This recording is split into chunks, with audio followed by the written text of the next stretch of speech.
Can you describe to me what Springfield was like when you were growing up?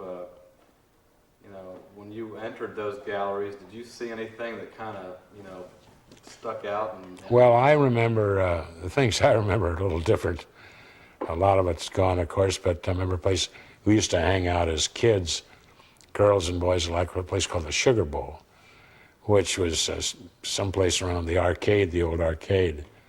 And we'd be dancing and doing our little number around the jukebox and having a 15-cent chocolate milkshake and a Coca-Cola and listening to 1 O'Clock Jump or something like that.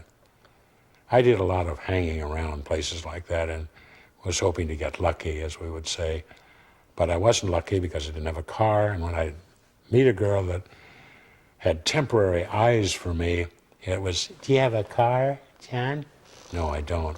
"Would you mind riding the bus?" "You gotta be kidding. The bus?" Well, not everybody had a car. There were only a handful of guys had cars. But of course they had a lot of dates. Girls to this day don't like to ride on a bus. Boy, I guess so. There goes one now. At any rate, I remember, for instance, there was a place called Maddie's.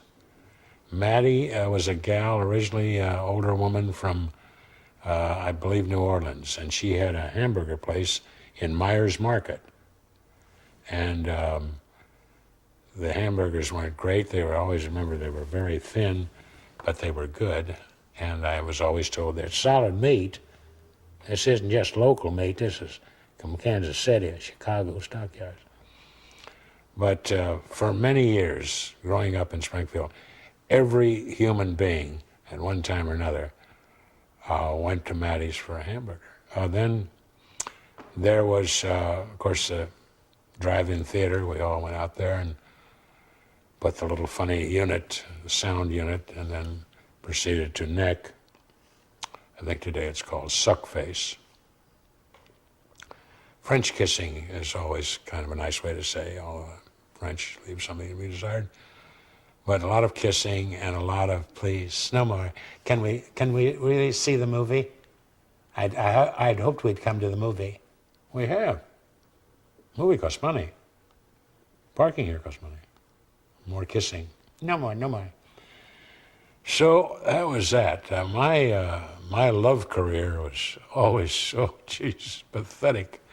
I wish I could come, even though I've been married all these years, and tell you of wonderful experiences. There were none.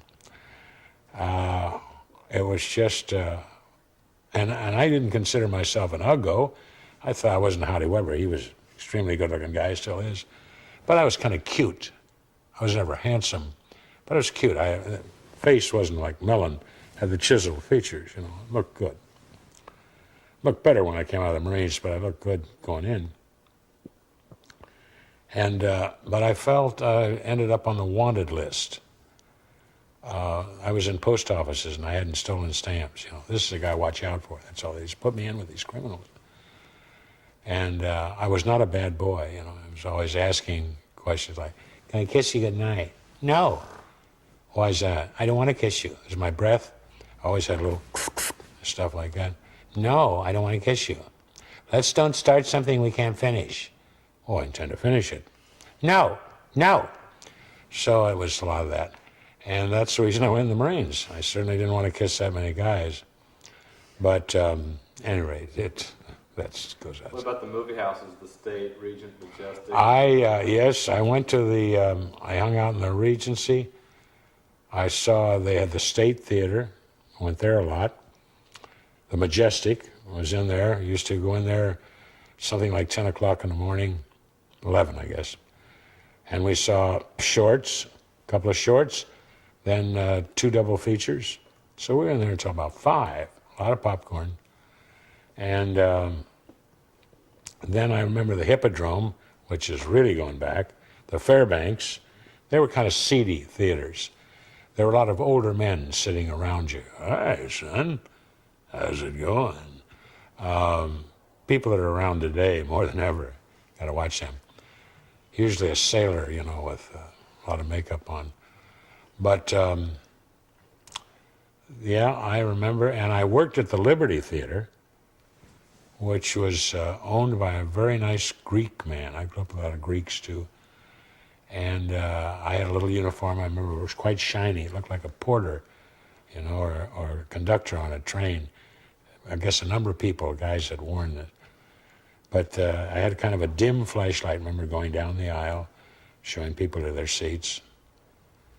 So being an usher was okay for a few months.